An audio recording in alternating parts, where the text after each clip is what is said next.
In today's video, I'm going to teach you how to connect your Squarespace domain to Netlify using DNS settings. We'll be taking the DNS records assigned by Netlify and adding them inside Squarespace so your custom domain points to your Netlify hosted site correctly.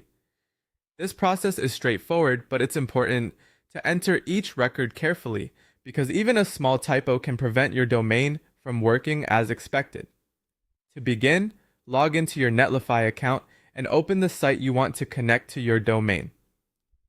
In the domain settings area, locate the DNS information Netlify provides for custom domain setup.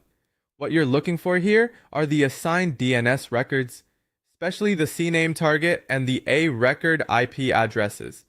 Copy the CNAME target exactly as shown, because you'll use it in Squarespace for the www version of your domain. It's a good idea to keep this page open so you can easily refer back to the values while updating your settings. Next, open Squarespace and go to the domain management area. From there, select domains, choose the domain you want to connect, and then open DNS settings.